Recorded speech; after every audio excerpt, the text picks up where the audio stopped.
சோர்ந்து போன ஒரு நிலைமையில நீங்க ஜெபம் பண்றீங்கன்னா, கர்த்தர் வாக்குத்தத்தங்களை கொடுத்தவனை என்ன செய்வாரு? ஆற்றி தேற்றி உன்னை பலப்படுத்தி, நீ சோர்ந்து போகாத, உன் காரியம் இப்படி நடக்கும். சில வாக்குத்தத்தம் கர்த்தர் என்ன செய்வார்? உனக்கு தருவார். நீ ஒரு குழப்பமான சூழ்நிலையில என்ன முடிவெடுக்கிறதுன்னு தெரியல, இதுவா அதுவான்னு எனக்கு தெரியல, நீ குழப்பத்தோட என்ன ஆகுமோன்னு ஒரு பயத்தோட தேவ சமூகத்தில் வரும் பொழுது கர்த்தர் தம்முடைய ஆலோசனையை வார்த்தையாக கொடுப்பார். என்ன கொடுப்பாரு?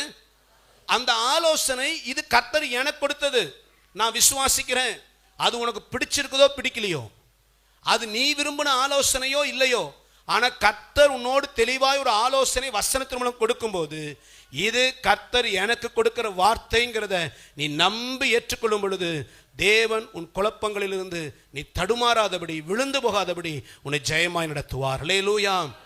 சில நேரங்களில் நீ வழி மாறி போகும் பொழுது, கர்த்தருடைய பாதை விட்டு, பரிசுத்தத்தை விட்டு, சிம்சோனை போல நீ வழி மாறி உன் இஷ்டத்துக்கு போகும் பொழுது, தேவன் தன் வார்த்தையை அனுப்புவார்.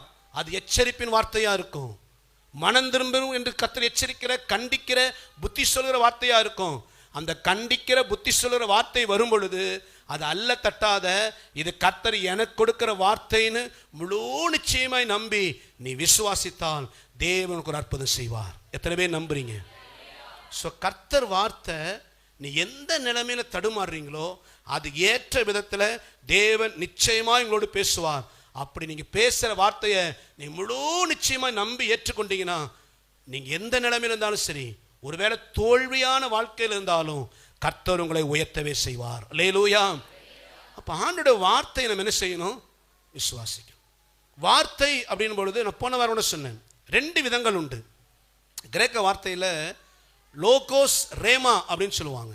லோகோஸ் அப்படின்னா எழுதப்பட்ட கர்த்தருடைய வார்த்தை. இப்போ உதாரணத்துக்கு நீங்க ஜெபம் பண்ணும்போது, பைபிள் வாசிக்கும் போது, இல்லை அப்படி சர்ச்சில் ஒரு ஆராதனை பங்கெடுக்கும் போது, பாடுறவங்க மூலமாவோ, ஆராதனை வேலையிலேயோ, செய்தி வேலையிலேயோ, இந்த எழுதப்பட்ட வார்த்தையின் மூலமாகவே கர்த்தரோட என்ன செய்யலாம்? பேசலாம்.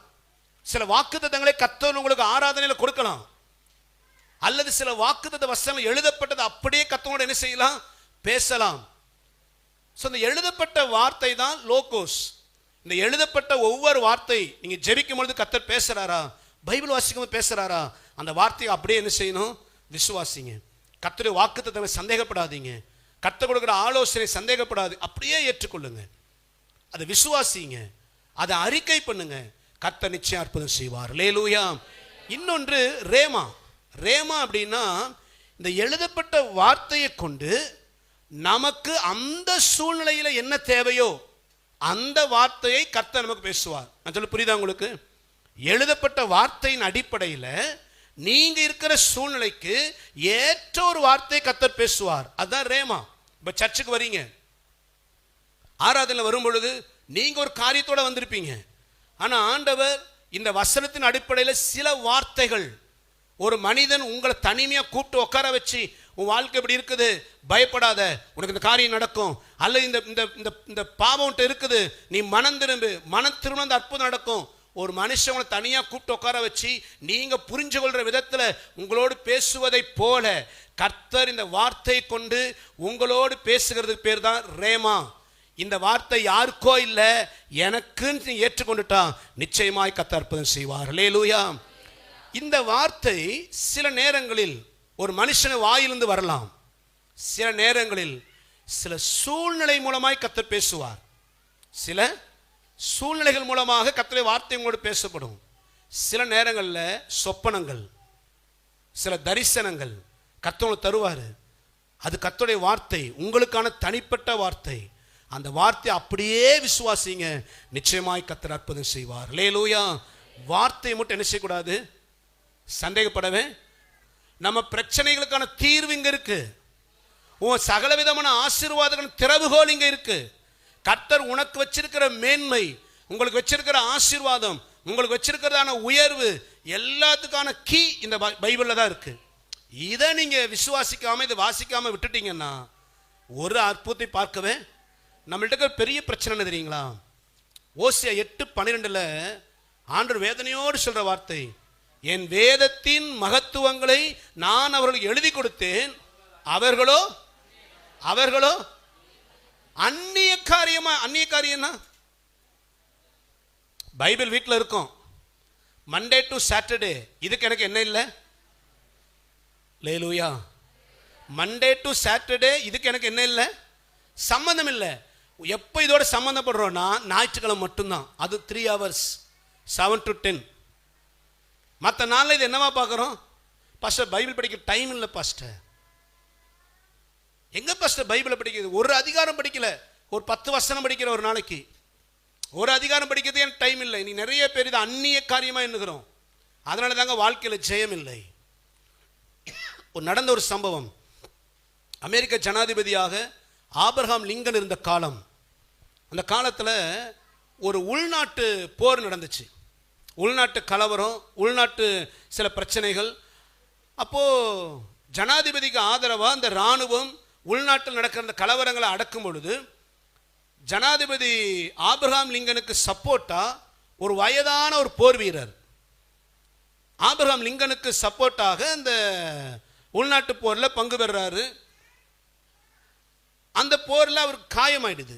காயமான உடனே வேலையும் போயிடுச்சு. அவருக்கு வேலையும் போன உடனே அவருடைய வாழ்வாதாரம் ஒரு கேள்விக்குறி ஆயிடுச்சு. சரியான சாப்பாட்டுக்கு வழி இல்லை, தங்கறதுக்கு வழி இல்லை. அங்கே எங்கே சாப்பாட்டுக்கும் தங்கறதுக்குமே ஒரு கஷ்டப்படுற ஒரு சூழ்நிலை. அந்த நிலைமையில் அவர் எங்கே போனாலுமே யாரை பார்த்தாலுமே ஆபிரகாம் லிங்கன் ஜனாதிபதியை குறித்து பெருமையாக பேசுவாராம். எனக்கு ஒரு நல்ல நண்பருங்க அவர். அவருக்காக நான் அந்த உள்நாட்டு போரில் ரொம்ப சண்டை போட்டேன். அவர் ரொம்ப நல்லவர், அவரை ரொம்ப நேசிக்கிறேன், அவரை நேசிக்கிறார், இப்படியெல்லாம் சொல்லுவாராம் ஆபிரகாம் லிங்கனை பற்றி. அப்படி சொல்லும் பொழுது ஒரு நபர் அவர் கேட்டாராம், ஆபிரகாம் லிங்கன் ஜனாதிபதி எனக்கு சிநேகிதர், அப்படி இப்படி பெருமையாக பேசுகிறேன், உன் நிலைமை இப்படி இருக்குது, இது எப்படியா நம்புறது? ஆபிரகாம் லிங்கன் என்னுடைய நண்பர், அவர் எனக்கு ரொம்ப வேண்டப்பட்டவர், என்னை நேசிக்கிறார், அப்படிலாம் சொல்றியே, அப்படி சொல்றேன்னா உன் நிலைமை சாப்பாட்டுக்கே கஷ்டப்படுறியே, அப்போ நீ சொல்ற எப்படி நம்புறது? உடனே அந்த நபர் சொன்னாராம், தன்னுடைய பழைய அந்த கிழிஞ்ச பைக்குள்ள கையை விட்டு பல மடிப்பு மடிஞ்ச கசங்கன ஒரு பேப்பர் அதை எடுத்து சொன்னாராம், இது ஆபிரகாம் லிங்கன் எனக்கு எழுதின லெட்டர், அவரே கையெழுத்து போட்டிருக்கிறார், வேணா பாருங்க. கொடுத்தாராம். கொடுத்து சொன்னாராம், எனக்கு சரியா படிக்க தெரியாதுப்பா, ஆனா அதுல இருக்கிற கையெழுத்து யாருது? ஆபிரகாம் லிங்கனுது. எனக்கு ஒரு லெட்டர் கொடுத்தார், அவர் எழுதி சைன் பண்ணி கொடுத்தார். இப்போ அது நம்புறியா? எனக்கு அவருக்கும் அந்த அளவுக்கு ரிலேஷன்ஷிப் இருக்கு. அந்த நபர் அந்த லெட்டரை வாங்கி படிச்சு பார்த்துட்டு அவன் சொன்னாராம், ஐயா என்ன எழுதியிருக்கிறார் தெரியுமா? இதுல வாழ்நாள் முழுவதும் அரசாங்கத்திலிருந்து உங்களுக்கு ஒரு பெரிய தொகை மாதந்தோறும் பென்ஷனா கொடுக்க வேணும்னு சொல்லி ஒரு ஆர்டரை எழுதியும் கையில கொடுத்திருக்கிறார். லேலூயா. இதை மடிச்சு பைக்குள்ள வச்சுட்டு எனக்கு யாரை தெரியும்? புரியுதா? நம்மளை பத்தி எனக்கு இயேசுவை தெரியும். நாங்க சர்ச்சுக்கு போறோம், நாங்க ஆராதிக்கிறோம். ஆனா பைபிளை மடக்கி செல்ஃப்ல வச்சாச்சு. எங்க வச்சாச்சு? இதை படிக்க என்ன இல்லை? டெய்லி வந்து வேலையில பிரச்சனை, குடும்பத்துல பிரச்சனை, ஒரே சமாதானம் இல்லை. ஏன் தான் என் வாழ்க்கையில போராட்டம்? ஏங்க புலம்புறீங்க? உங்க எல்லா கேள்விக்கும் பதில் இங்க ஆண்டவர் வச்சிருக்கிறாரு. இதை மடிச்சு பாக்கெட்ல வச்சுட்டு அந்த வயதான நபரை போல் நம்ம சொல்றோம், எனக்கு இயேசுவை தெரியும், ஆமா, அவர் நல்லவர், ஆமா, அவர் அற்புதம் செய்வார், ஆமா. ஏன் நம்ம வாழ்க்கையில் அற்புதம் இல்லை? அவர் எழுதி கொடுத்த சகல வார்த்தைகளும் இந்த பைபிள்ல உண்டு. இதை வாசித்து வாசித்து வாசித்து விசுவாசத்தினால் இதை யாரெல்லாம் சொந்தமாக்கி கொள்ளுகிறார்களோ அவங்க வாழ்க்கையின் தோல்வி ஜெயமாய் மாறும். அல்லேலூயா.